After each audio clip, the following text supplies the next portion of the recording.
Hello दोस्तों, नमस्कार, राम जय हिंद, जय जय। कैसे आप लोग? उम्मीद करता हूं सभी अच्छे होंगे, स्वस्थ होंगे और एकदम मस्त होंगे। दोस्तों, एक बार फिर मैं प्रिंस हार्दिक स्वागत करता हूं आपके अपने ऑनलाइन एजुकेशन प्लेटफॉर्म रोजगार एजुकेशन प्लेटफॉर्म पे, जहां पे पहले हम लोग पढ़ रहे हैं इंडियन हिस्ट्री, भारतीय इतिहास और साथ ही लास्ट क्लास में हमने एंशिएंट इंडिया कवर किया था। सबसे सारी चीजें बताएंगे कि एंशिएंट इंडिया में किसी प्रकार की समस्या या कोई डाउट आता है बताइएगा, वरना आज मिडाइवल या मध्यकालीन भारत का इतिहास पढ़ेंगे, जिसमें हम बात करेंगे मुसलमानों के बारे में और यहां पे हम बात करेंगे इस्लाम धर्म के बारे में। बिल्कुल सबको राम राम, नमस्ते भाई, राम भाई, बिल्कुल बशा बहादुर पूनम राम भरत, बिल्कुल सारी रामपाल आए और बताएंगे लास्ट क्लास में जो हमने पढ़ा वहां तक कोई किसी प्रकार की समस्या दोस्त रहे तो बताएंगे, वरना साथ ही आज हम पढ़ना शुरू करेंगे मध्यकालीन भारत के इतिहास के बारे में।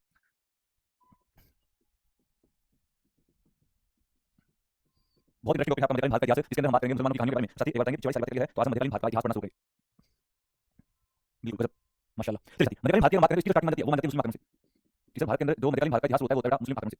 और मुस्लिम जो आक्रमण हुए थे इसमें हमें बात करनी होगी। इस भारत के अंदर मुस्लिम आक्रमण जो दो प्रकार से हुए थे। अब मुस्लिम जो आक्रमण हुए इसके अंदर एक होते हैं अरबी आक्रमण, जिन्हें आप लोग अरबी इन्वेजन बोलते हो, और दूसरे जो आक्रमण हुए थे वो तुर्की। तो यहाँ पे अरबी और तुर्की दोनों आक्रमण पड़ेंगे। अरबियों में जब बात करूँ तो यहाँ पे नाम आएगा जिसे बोलते हैं मोहम्मद बिन कासिम। तो अरबियों में मेरे को जो नाम आएगा वो कौन सा आएगा? वो आएगा मोहम्मद बिन कासिम का। और तुर्कियों की जब बात करता हूँ यहाँ पे दो नाम हमें पढ़ने हैं, इसमें एक नाम होगा महमूद गजनवी का और दूसरा नाम होगा मोहम्मद गोरी का। तो इन दोनों के बारे में हमें तुर्कियों के अंदर पढ़ना होगा। अब अगर हम बात करें साथी सिद्धांत प्रैक्टिस के लिए कोई बुक ले लीजिए, टॉपिक वाइज ले लीजिए, जैसे आपको ठीक लगेगा, आपका एंशिएंट कवर है। चलिए, अब हम बात करें यहाँ पे मुस्लिम की, यहाँ पे हमें धर्म पढ़ना होगा, मुसलमानों के बारे में पढ़ना होगा। अगर साथी यहाँ पे मुसलमानों की बात करेंगे तो आपको एक चीज याद रखनी होगी, इसलिए यहाँ पे धर्म की बात करेंगे क्योंकि मुस्लिम जो ये सारे मुसलमान थे, मुस्लिम को आप लोग इस्लाम धर्म बोलते हो, इस्लाम धर्म बोलते हो। तो यहाँ पे अब जो कहानी बनी है वो सारी इस धर्म के बारे में पढ़ना होगा। सबसे पहले बात करते हैं इस्लाम धर्म के बारे में। यहाँ पे सबसे पहले हम सोचते हैं कि एक्चुअली में इस्लाम का है। तो यहाँ पे दोस्तों हम कहानी शुरू करेंगे इस्लाम धर्म की। अगर बात करूँ इस्लाम धर्म की, तो इसका जो है वो 7वीं सदी के अंदर हुआ। इस्लाम धर्म जो है कौन सी सदी में हुआ? तो वो 7वीं सदी के अंदर हुआ। अगर साथी इस्लाम धर्म की बात की तो आपसे फाउंडेशन संस्थापक पूछेंगे और इसके जो संस्थापक थे वो थे पैगंबर हजरत मोहम्मद साहब। पैगंबर हजरत मोहम्मद साहब जो है वो इसके संस्थापक माने जाते हैं। अब यहाँ पे इस व्यक्ति की बात करता हूँ पैगंबर हजरत मोहम्मद साहब की, इसके बारे में आपको पूछ लिया। अब पैगंबर हजरत मोहम्मद साहब जो है कौन है इसके बारे में बात करना होगा। उससे पहले हम बात करते हैं कि सर ये पैगंबर हजरत मोहम्मद साहब जो है इनका जन्म हुआ कहाँ पर हुआ? इनका जन्म है वो 570 में हुआ। 570 से लेकर 130 तक का टाइम वो इसी का ये आपको याद होगा। पैगंबर हजरत मोहम्मद साहब जो है इनके जन्म की कहानी कवर करते हैं। तो इनका जन्म हुआ वो 570 के अंदर मक्का के अंदर हुआ। मक्का के अंदर हुआ। अगर बात करें पैगंबर हजरत मोहम्मद साहब के बारे में, 610 के अंदर इन्हें हीरा नामक गुफा के अंदर ज्ञान प्राप्त हुआ। हीरा नामक गुफा में ज्ञान प्राप्त हुआ था। और जब ज्ञान प्राप्त हुआ था तो उन्होंने बात की थी कि यहाँ पर भगवान का एक दूत था जिसका नाम था जिब्राइल। और जिब्राइल जो है इससे इन्होंने भगवान का दूत कहा था। और इन्होंने कहा था कि ये भगवान का दूत जिब्राइल जो है यही इन्हें एक पुस्तक देकर गया था। और इसने जो पुस्तक नहीं दी थी उसका नाम था कुरान। क्या नाम था? याद रखेंगे, इसने कुरान नाम पुस्तक देने का काम किया। और मुस्लिम धर्म का सबसे पवित्र ग्रंथ माना जाता है।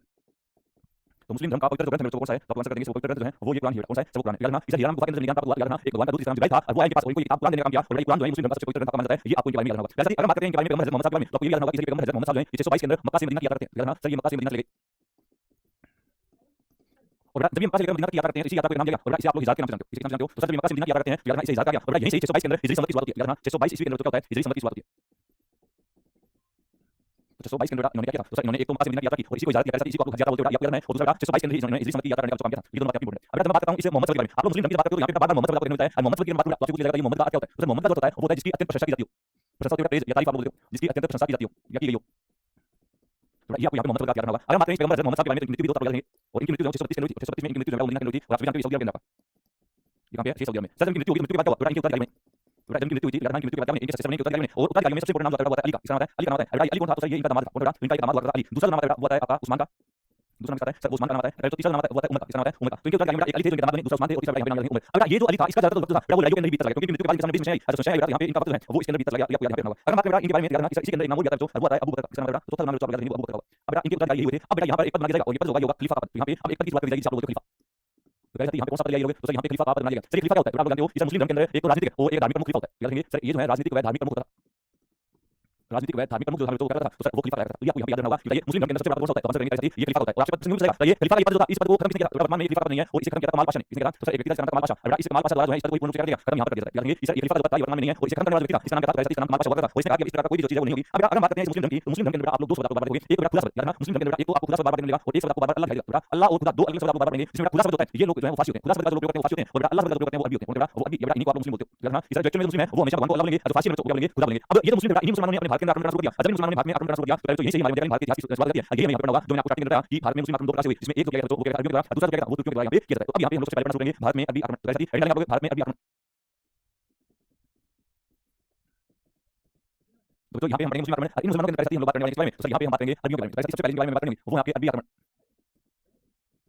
तो याद रखना यहाँ पे अरबियों के बारे में हम बात करेंगे। इस भारत के अंदर अरबी कौन आते हैं इनके बारे में कैसे बात करते हैं। तो अरबियों की बात करता हूँ। अरबियों में एक नाम आता है आपका मोहम्मद बिन कासिम।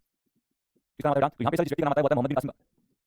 बेटा मोहम्मद बिन कासिम की बात करते हैं। मोहम्मद बिन कासिम जो है इसने भारत के ऊपर 712 में आक्रमण किया था और 712 में इसने सिंध पर आक्रमण किया।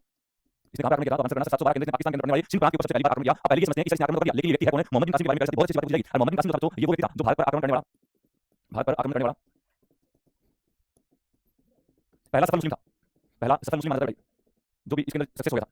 अब पहला सफल मुस्लिम जो मोहम्मद बिन कासिम था। अगर ये मोहम्मद बिन कासिम कौन था? तो आंसर करना सर ये जो है ये अल हजाज का सेनापति था। कौन था? तो सर ये अल हजाज का सेनापति था।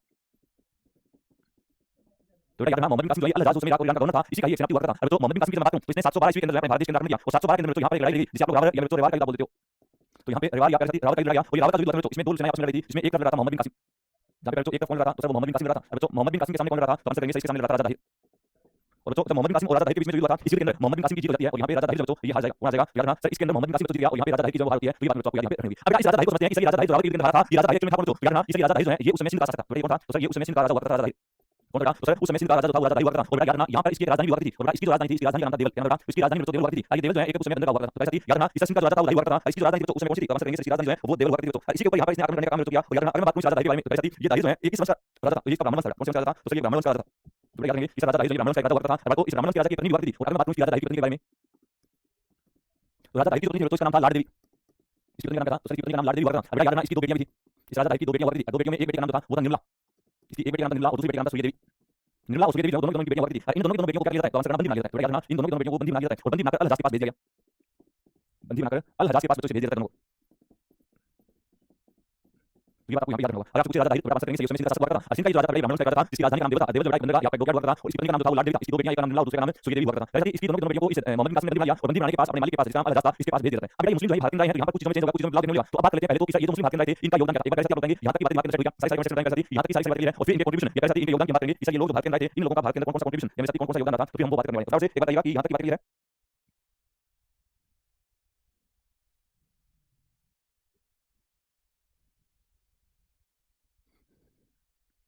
बिल्कुल बेहतरीन। चल साथी हम कंट्रीब्यूशन समझते हैं कि इन लोगों का भारत के अंदर आने के बाद क्या योगदान था। जो सबसे इंपोर्टेंट बात दिखा रहा हूं, इस भारत के अंदर थे, तो सही भारत के अंदर टैक्स लगाए थे, एक भारत के अंदर लगाए थे। और इस टैक्स की मैं बात करता हूं, टैक्स का नाम था जजिया, क्या तो याद रखना इस ये लोग जजिया नाम एक लगाए थे। सही जजिया क्या होता है, तो याद रखना जजिया होता है ये नॉन मुस्लिम टैक्स है या गैर मुसलमानों से लिया जाता है।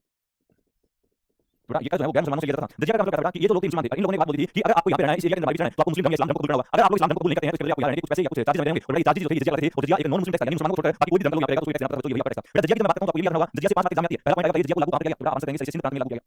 जैसे कि जजिया नाम का जो यहाँ लागू हुआ था, सिंध प्रांत में लागू हुआ था। और इसे लागू किसने किया था, तो आंसर देंगे सही, मोहम्मद बिन कासिम ने। बेटा शॉर्ट में एमबी क्या मोहम्मद बिन कासिम इसी के द्वारा जजिया को लागू किया था। बेटा इसने यहाँ पर लागू किया था, तो इसने इसके अंदर तीन लोगों को छोड़ दिया। इसने एक तो ब्राह्मणों, एक ब्राह्मणों, दूसरा विधवाओं, ब्राह्मणों विधवाओं और तीसरा बेटा इसने विकलांगों से नहीं लिया।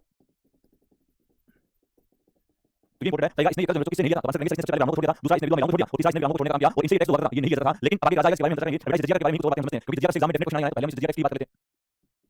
तो पहले जजिया की बात करेंगे, अगर लागू तो मोहम्मद बिन कासिम ने किया था, लेकिन पूछा जाएगा ब्राह्मणों का जजिया किसने लगाया, क्या पूछा आपसे, तो ये ब्राह्मणों का जजिया, तो ब्राह्मणों का जजिया लागू किया गया था, वो क्या था, फिरोज शाह तुगलक के द्वारा। तो याद रखना इसे ब्राह्मणों का जजिया लगाया था, वो फिरोज शाह तुगलक के द्वारा किया जाता है। जजिया से क्वेश्चन होने का जजिया का अंत किसने किया, क्या पूछा जजिया का जो इसे प्रथम बार और कैसे इसका पहली बार जो किया जाता है वो किया जाता है अकबर के द्वारा, इसके बाद किया जाता है, तो इसका अंत जो है वो अकबर करता है। लेकिन पूछा जाएगा ये इसे दोबारा शुरू किसने किया, तो कैसे आप पूछा जाएगा ये दोबारा शुरू की बात आई, तो आप ये भी करना इसे दोबारा शुरू औरंगजेब ने किया था, किसने किया था, तो इसका को दोबारा शुरू जो औरंगजेब करता है। और आप पूछा जाएगा इस कर को पूर्ण किसने किया था, तो इसका को पूर्ण रूप से खत्म किया जाता है, वो किया जाता है मोहम्मद शाह रंगीला के द्वारा। तो मोहम्मद शाह रंगीला नाम का व्यक्ति था जिसके मिजाज बड़े रंगीले थे और रंगीले होने के कारण इसका नाम रंगीला था। करनाल का किसी व्यक्ति ने वो पढ़ेंगे, तो ये बातें जजिया के एग्जाम में इसको याद रखना होगा। अब एक तो इन्होंने जजिया की बात करना शुरुआत की थी, दूसरा इनके कंट्रीब्यूशन की बात करें, भारत के अंदर सिक्के चलाने का काम किया। और याद रखना इस मुसलमानों ने भारत में स्वर्ण सिक्के जारी किए, इन्होंने भारत में स्वर्ण स्वर्ण का सोना गोल्ड आप बोलते हो सिक्के कोई, तो भारत में स्वर्ण सिक्के जारी किए। बेटा जो सोने के सिक्के इन्होंने लाए थे, इन सिक्कों का इन्होंने नाम दिया था दिरहम सिक्के। तो याद रखेंगे इन्हें क्या करता था, तो सर जो सोने के सिक्के मुसलमान ने लाए थे इन्हें दिरहम सिक्के कहता था। तीसरा इनका कंट्रीब्यूशन जो होता था, तो सर ये भारत के अंदर अभी गोले लगाए थे, बेटा ये भारत के अंदर लाए थे, तो सर ये जो लोग आए थे भारत के अंदर ये अभी गोले लगाए थे। उसके बाद जो ये लोग जो है ऊंट पालने की प्रथा लगाई, तो भारत के अंदर ऊंट पालने की प्रथा, रेगिस्तान का जहाज आता है ऊंट को पालने की प्रथा किस बात आपका ये मोहम्मद बिन कासिम या ये मुसलमान जो है वो करते हैं, याद रखना। इसके बाद ये लोग हैं ये भारत के अंदर एक खेती लाए थे किसकी, खजूर की। याद रखना इस इन लोगों के द्वारा भारत के अंदर सबसे पहली बार खजूर की खेती लाई जाती है, जिनको इंग्लिश में डेट्स बोलते हो। ये खजूर जो इसकी खेती सबसे पहली बार कहां की गई, तो आंसर करना पाकिस्तान के सिंध प्रांत के अंदर खजूर की खेती यहाँ की जाती है। उसके अलावा ये लोग जो आपकी मांझ या आपकी एटलस लगाए थे, तो एटलस या मांझ जो है वो लगाए थे, तो सर वो ये मुसलमान लगाए थे। और इन्होंने जो है पंचतंत्र की कहानियों का अरबी अनुवाद भी करवाया, तो पंचतंत्र की कहानियां, तो पंचतंत्र की कहानियों का अरबी अनुवाद इन्होंने करवाया। और अभी अनुवाद जो करवाया था, तो इस मोहम्मद बिन कासिम के द्वारा किया जाता है। ये सारा इनका कंट्रीब्यूशन था, योगदान हमारे भारत देश के लोगों का था। अगर बात करें इस मोहम्मद बिन कासिम के बारे में तो कोई बात याद नहीं होगी, सर ये मोहम्मद बिन कासिम इसके द्वारा एक शब्द भी भारत के अंदर लाया जाएगा। और भारत के अंदर ये शब्द लगाए थे जिसे आप लोग मॉनसून बोलते हो। बस आपका सीजन आता है आप लोगों ने वर्ड होगा कि भारत के अंदर मॉनसून आ गया। अगर ये मॉनसून शब्द है ये भी मुसलमानों की सीधे मुसलमानों की। अब अभी मुसलमान भारत के अंदर आए हैं बिना कारण नहीं आएंगे, जरूर कोई ना कोई कारण होगा, जरूर कोई ना कोई ऐसा रीजन होगा जिसके चलते लोग भारत के अंदर आए थे। तो ऐसा क्या वो कारण थे जिसके चलते मुसलमान भारत के अंदर आए, तो हम बात करेंगे इनके कारण या इनके रीजन की बात करते हैं। अगर बात करूं रीजन की, एक तो याद रखना कि राजा दाहिर द्वारा समुद्री लोगों को दंडित नहीं करना, राजा दाहिर द्वारा समुद्री लोगों को दंडित नहीं करना। सर ये क्या कहानी, याद रखना कि राजा दाहिर के जो कुछ पायरेट्स थे समुद्री बेड़े थे, इन्होंने इस अल जहाज के समुद्री जहाज को लूट लिया था, जिसके चलते अल जहाज को बहुत बड़ा नुकसान हुआ। इसलिए इस अल जहाज ने राजा दाहिर से कहा कि आप जो है जितना नुकसान हुआ तो नुकसान की भरपाई कर दीजिए। याद जिन लोगों ने मेरे जहाज को लूटने का काम किया आप लोगों को पकड़ मेरे सामने पेश कर दीजिए। लेकिन राजा दाहिर ने दोनों में से कोई एक काम भी नहीं किया और इसी बात से गुस्सा होकर अल जहाज ने अपने सेनापति मोहम्मद बिन कासिम को भारत में आक्रमण करने के लिए भेजा। और कैसे 712 के अंदर ये रिवाज हुआ और इसके अंदर राजा दाहिर की हार हुई। अब यही कारण रहा जिसके चलते नहीं क्या हुआ आपका राजा दाहिर रिवाज हुआ। ठीक है, अगर हम बात करते हैं इसके बारे में, इस मोहम्मद बिन कासिम के बारे में, तो आपको बताएगा ये मोहम्मद बिन कासिम की मृत्यु कब हुई। बेटा मोहम्मद बिन कासिम की मृत्यु हुई वो 714 के अंदर हुई। याद रखना इस 714 के अंदर मोहम्मद बिन कासिम की मृत्यु होती है। और बेटा मोहम्मद बिन कासिम को मारने वाला व्यक्ति अल हजाज था, क्योंकि निर्मला और सूर्य जो दो बेटियों को बंदी बनाकर अल हजाज के पास भेजा था, उन दोनों के दोनों बेटियों ने जो है उसको अल हजाज को मोहम्मद बिन कासिम के खिलाफ इतना बता दिया था कि मोहम्मद बिन कासिम को बाद में फांसी की सजा सुनाता है अल हजाज से। और 714 के अंदर क्या दी फांसी दी, तो यहाँ पर मोहम्मद बिन कासिम का खत्म हो जाता है, कहानी खत्म होती है। एग्जाम में प्रश्न कैसे आते हैं, भारत पर आक्रमण करने वाला पहला मुस्लिम कौन था, कैसे आप आंसर करेंगे मोहम्मद बिन कासिम का। इसने भेजा था अल हजाज में भेजा था। सर इसने कौन सी लड़ाई दी थी, 712 में रिवाज रावल के लगा। कैसे इसने भारत में कौन सा टैक्स लागू किया, जजिया का एक नॉन मुस्लिम टैक्स था और ये जजिया के बारे में ये सारी बातें इंपोर्टेंट थी, तो ये आपको इनका कंट्रीब्यूशन या योगदान तो याद रखना होगा। कैसे अब यहाँ पे आपकी एबिलिटी पूरी होते हैं। अब यहाँ से हमारा जो गैस होगा वो किस रीजन का होगा, या तुर्की आक्रमण होगा। तो दोस्त हम शुरू करेंगे तुर्की आक्रमण। यहाँ तक की बातें क्लियर हुई, सारी सारी कमेंट सेक्शन में बताएंगे, यहाँ तक की सारी बातें क्लियर है। बिल्कुल सारी बातें यहाँ तक की सारी बातें के अंदर फिर हम बात करेंगे महमूद गजनी के बारे में और तुर्की आक्रमण कैसे यहाँ पे पढ़ेंगे। बिल्कुल पूनम वर्मा, रामपाल डुल, सिद्धांत ज्योति, वर्षा रेखा स्टार्ट। बहुत बढ़िया। कहानियां यहाँ से इंटरेस्ट ने बड़ा मेडिकल का पार्ट बड़ा आसान होता है, बहुत सारा क्वेश्चन आपको नहीं देखने मिलते, इंपॉर्टेंट पार्ट है हमारे लिए। एक पॉइंट जरूरी है, एक पॉइंट से बड़ा मार्क्स है ना। चलिए बहुत बढ़िया, माशाल्लाह। चलिए अब हम पढ़ना शुरू करेंगे आपके तुर्की आक्रमण, टर्किश इन्वेजन पढ़ेंगे।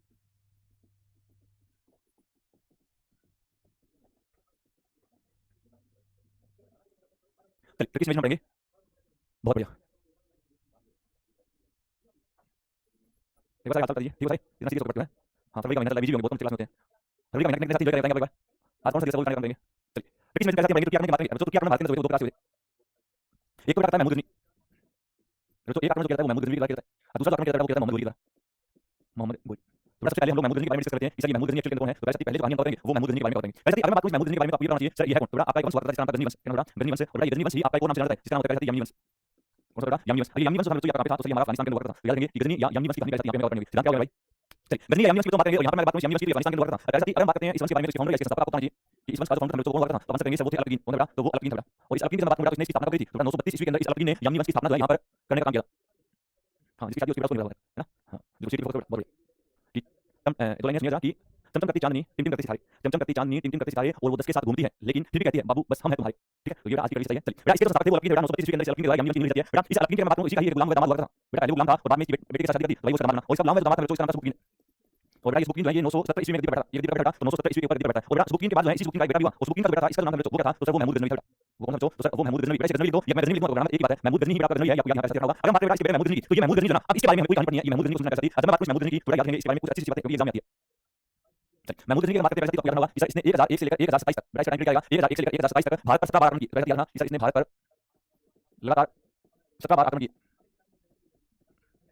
और बेटा 17 बार आक्रमण किए तो 17 के 17 बार इसकी विजय हुई थी, इसकी जीत हुई। याद रखना इसने भारत के ऊपर जो है कुल 17 बार आक्रमण किए, और ऐसा कहा जाता है कि 17 के 17 बार जो है क्या होती है यहाँ जीत होती है। सर इसकी विजय हुई थी, इसकी जीत हुई थी, इसकी विक्ट्री के बारे में हमें जानकारी कहां से मिलती है। तो दोस्त इसकी जानकारी जो मिलती है वो मिलती है एक इतिहासकार से। एक इतिहासकार एक हिस्टोरियन था, और इस इतिहासकार की मैं बात करूं तो इसका नाम था हेनरी एलियट। तो सर इस इतिहासकार का नाम था वो हेनरी एलियट था, और इसी हेनरी एलियट की बात करूं मैं तो इसी हेनरी एलियट ने बात कही थी कि महमूद गजनी ने भारत देश के ऊपर लगातार 17 बार आक्रमण किए, और 17 के 17 बार इसकी होती है जीत होती है। अब यहाँ पे इस महमूद गजनी की पूरी कहानी पढ़ेंगे बेटा, तो आपको याद रखना होगा इस महमूद गजनी के बारे में। इस महमूद गजनी के बारे में कैसे लिखेंगे, इस 998 ईस्वी में गद्दी पर बैठा। तो ये जो व्यक्ति था ये गद्दी पर बैठा, तो आंसर करेंगे 998 ईस्वी में गद्दी पर बैठा। और जैसे गद्दी पर बैठा तो इसने कुछ उपाधि लेने का काम किया। तो हम बात करेंगे इसकी उपाधि की। इसकी उपाधि में सबसे पहली उपाधि आती है वो आती है सुल्तान की। सबसे पहली उपाधि होती है कौन सी है, सुल्तान की। और याद रखना पहला मुसलमान जिसने सुल्तान की उपाधि धारण करी, पहला मुसलमान जिसने सुल्तान की उपाधि धारण करी, पहला मुसलमान जो था वो यही था जिसने सुल्तान की उपाधि धारण करने का काम किया। इसके बाद इसकी दूसरी उपाधि होती है वो होती है मूर्ति बंधक। कौन सी बेटा मूर्ति बंधक। और मूर्ति बंधक क्या करती है, बुद्ध शिखर। ये बेटा लोगों ने उपाधि दी, जनता ने इसे बुद्ध शिखर की उपाधि देने का काम किया। सर मूर्ति बंधक क्या होता है, मूर्ति होती है आपकी उसको बंधक तक तोड़ने वाला, मूर्तियों को तोड़ने वाला मूर्ति बंधक। अद्भुत का मतलब होता है आशिया का मतलब डिस्ट्रॉय करने वाला। ये क्या लगेगा, इसका मतलब होता है मूर्तियों को तोड़ने वाला, मूर्तियों को तोड़ने वाला। ठीक है, तो ये सबसे पहले सुल्तान की, दूसरा मूर्ति बंधक, ये मूर्तियों को तोड़ने वाला। वैसे इसकी तीसरी टाइटल की मैं बात करूं, थर्ड टाइटल उसका नाम था यमीन उद दौला। लेकिन थर्ड टाइटल यमीन उद दौला। और बेटा इसका चौथा टाइटल आप याद रखेंगे अल्लाह उल मिल्लत, अल्लाह उल मिल्लत। तो ये भी टाइटल हुआ करता था। अब बात करते हैं कि अल्लाह उल मिल्लत क्या होती है, और ये आपकी उपाधियों के बारे में समझते हैं बेटा। तो ये क्या होता है इनके बारे में बात करते हैं। तो यहाँ पे अल्लाह उल मिल्लत और यमीन उद दौला दो उपाधियां बेटा। एक उपाधि का मतलब होता है वो होता है क्या कि सर साम्राज्य का दाहिना हाथ। यमीन उद दौला मतलब होता है साम्राज्य का दाहिना हाथ। वैसे ही अल्लाह उल मिल्लत की बात करें इसका मतलब होता है धर्म संरक्षक, यानी धर्म की रक्षा करने वाला, धर्म संरक्षक। और इसका पांचवा टाइटल है वो भी आप याद रखेंगे। और इसकी पांचवी टाइटल की बात करूं तो वैसे ही होती है गाजी, कौन सी होती है, सर वो गाजी होती है। सर यहाँ पे गाजी शब्द जो है इस गाजी का मतलब होता है बेटा, गाजी शब्द का मतलब होता है काफिरों का नाश करने वाला। गाजी मतलब होगा सर वो काफिरों का नाश करने वाला।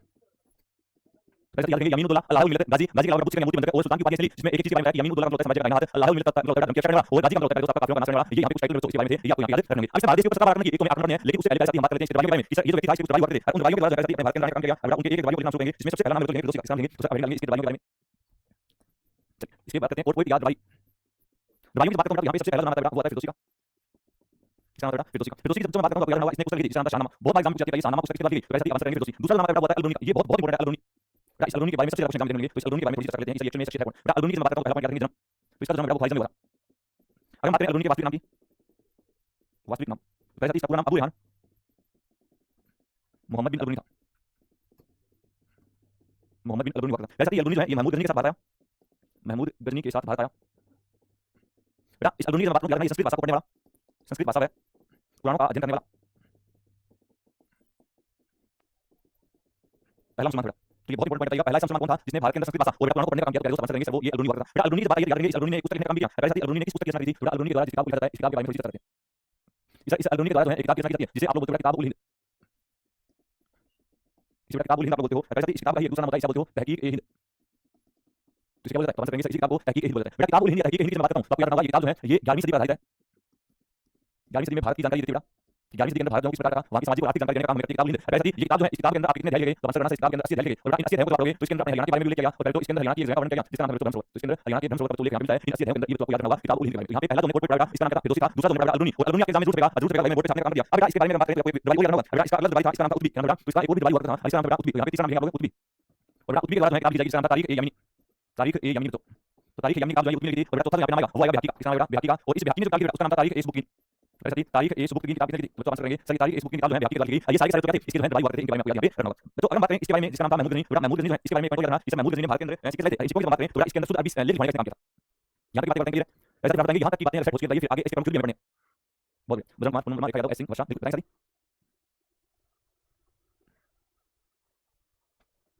बताएंगे आप लोग दो पानी लेते हैं।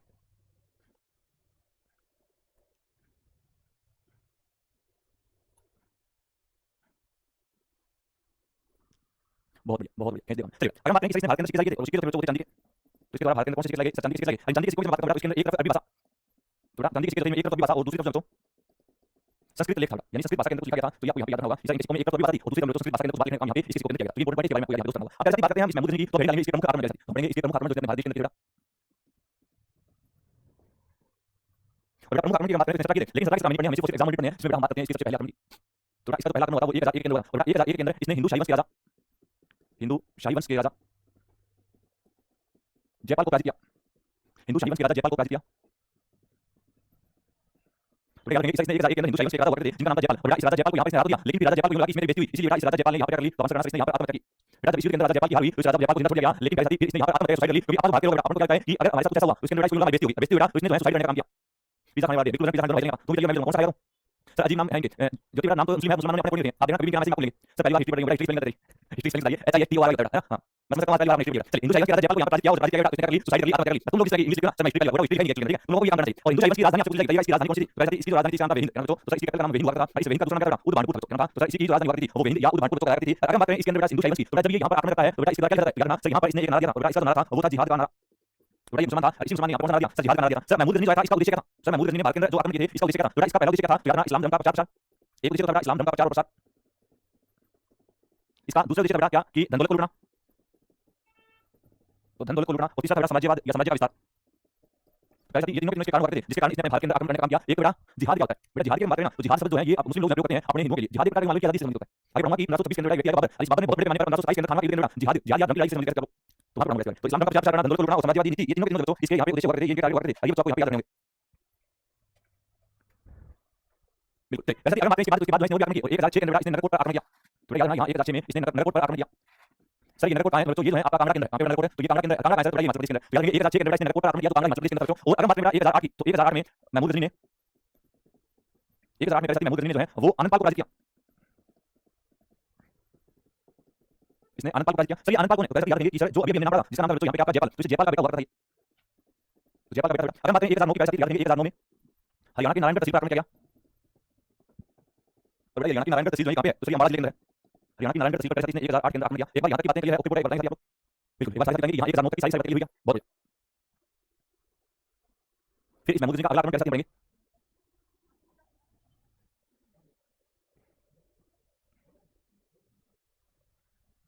बहुत चल अब बात करेंगे इसके अगले आक्रमण की 1014 अब ये जो मैं बड़ा इंपॉर्टेंट है ये 1014 में इसने हरियाणा के स्थानेश्वर केसी मंदिर पर आक्रमण किया कैसे याद रखेंगे इसने हरियाणा के स्थानेश्वर पर आक्रमण किया। जब इसने स्थानेश्वर पर आक्रमण किया यहां जो मंदिर था इसके अंदर मूर्ति थी जिसका नाम था स्वामी की मूर्ति और इस स्वामी की मूर्ति को ध्वस्त कर दिया ध्वस्त हम लोग नष्ट कर दिया और जब ये मूर्तियों को रखा था इसीलिए जगह लगा तो सब मूर्ति बंद कर दिया। तो ये जो व्यक्ति था ये हिंदू धर्म के अंदर जितनी मूर्तियां होती थी ये मंदिरों के साथ था और मंदिरों के अंदर जाने के बाद ये ऐसा थी वहां की जितनी मूर्तियां थी मूर्तियों को तोड़ दिया था। जब मूर्तियों को तोड़ दिया था इसीलिए भारत के लोगों ने इसे नाम दिया और वो मूर्ति बंद कर होगा डिप्लॉय होगा तोड़ने वाला ऐसा थी और मूर्ति का मतलब आपका एक स्टैचू होगा मूर्ति बोलो। इसी का दूसरा नाम होता है बुद्ध होता है जिसके अंदर किसी प्रकार की कोई एक्टिविटी नहीं होती है जो बिल्कुल शांत होता है इसका नाम होता है बुद्ध को तोड़ने वाला हुआ करेगा बुद्ध के तो ये मैं बुद्ध नहीं इसके बाद याद रखना इसने अगला आक्रमण किया वो 1018 में किया और 1018 के अंदर इसने आक्रमण किया गंगा घाटी पर किया तो गंगा घाटी पर पहला मुस्लिम आक्रमण था ये गंगा घाटी पर प्रथम मुस्लिम आक्रमण तो वैसे याद रखिए गंगा घाटी पर पहला मुस्लिम आक्रमण जो 1018 के अंदर हुआ 1018 के अंदर गंगा घाटी पर आक्रमण किया इसने मथुरा के कई मंदिरों को तोड़ा करना इसने मथुरा के कई मंदिरों को नष्ट करवाया तो ये बात आपको याद रखनी होगी। इसके बाद अगर बात करें तो याद रखना 1025 और ये आक्रमण सबसे महत्वपूर्ण है ये इसका सबसे प्रसिद्ध आक्रमण लगता है तो प्रश्न में आएगा इसके आक्रमण में सबसे प्रसिद्ध आक्रमण कौन सा तो आंसर करेंगे इसने 1025 के अंदर आक्रमण किया था वो इसका सबसे प्रसिद्ध आक्रमण था और ये सबसे प्रसिद्ध आक्रमण था इसने किस स्थान पर किया हुआ तो आंसर करेंगे ये आक्रमण इसने जो है वो क्या था गुजरात के सोमनाथ मंदिर पर 1025 के अंदर इसने जो आक्रमण किया था वो गुजरात में किया था। गुजरात के अंदर आपका मंदिर है आप बोलते हो सोमनाथ मंदिर और ये सोमनाथ मंदिर किस भगवान का है तो सही भगवान शिव को समर्पित है। तो पहले दोस्तों ये जो मंदिर है ये भगवान शिव मंदिर है ये भगवान शिव मंदिर है इसने गुजरात के सोमनाथ मंदिर को लूटा इसने यहां पर बहुत ज्यादा चाहिए और वहीं जाने के बाद यहां से बहुत ज्यादा मात्रा में आभूषण और यहां से कुछ धन दौलत लेकर निकलता है और सोमनाथ के शिव मंदिर को लूटने के बाद वापस आ रहा था तो वापस आते समय पंजाब के जाटों ने महमूद गजनी को लूट लिया। तो ये वापस जाते समय पंजाब के अंदर कौन सी नदी को पार करा था? सिंधु नदी को पार करते समय, सिंधु नदी को पार करते समय। तो याद रखिए, इसराइल जब पंजाब के अंदर सिंधु नदी को पार करा था, पंजाब के जाटों को इस बात की सूचना मिलती है। जब पंजाब के जाटों को इस बात की सूचना मिली कि महमूद गजनी जो है गुजरात के सोमनाथ की नदी को लूट रहा है, तो यहाँ इन जाटों ने इस महमूद गजनी को लूट लिया। जितना नदी को लूट लाया वो सारा का सारा पंजाब के जाटों ने लूट लिया। जब जाटों ने लूट लिया तो ऐसे हुआ तो किधर लेगा? इसने 1027 में अगला आक्रमण किया। तो याद रखना इसका अंतिम आक्रमण होता है 1027 के अंदर। तो 1027 में इसने अपना अंतिम आक्रमण किया। तो ऐसा ही अंतिम आक्रमण इसने किसके खिलाफ किया था? तो सर ये इसने पंजाब के जाटों व खोखरों के खिलाफ किया था। पंजाब के जाटों व खोखरों के खिलाफ। तो ये बात दोस्तों याद रखेंगे, इसका अंतिम आक्रमण हुआ 1027 के अंदर और इसके अंदर इसने पंजाब के जाटों व खोखरों को लूटने का काम किया। और इसके बाद इसने भारत पर कभी आक्रमण नहीं किया। तो याद रखना 1030 के अंदर दोस्तों इसकी मृत्यु होगी। 1030 के अंदर महमूद गजनी की मृत्यु होती है। तो ये आपको यहाँ पे याद रखना होगा। इस 1030 में इस महमूद गजनी की मृत्यु होगी और यहाँ पे आपका पहला तुर्की आक्रमण कंप्लीट हो गया, जिसमें हमने महमूद गजनी के बारे में पढ़ा। तो बताएंगे यहाँ की सारी बातें हुई, यहाँ महमूद गजनी का पूरा पूरा जो जायका कंप्लीट हो गया। अगली क्लास में हम पढ़ेंगे मोहम्मद गजनी के बारे में। बताएंगे एक बार यहाँ की सारी चीजें क्या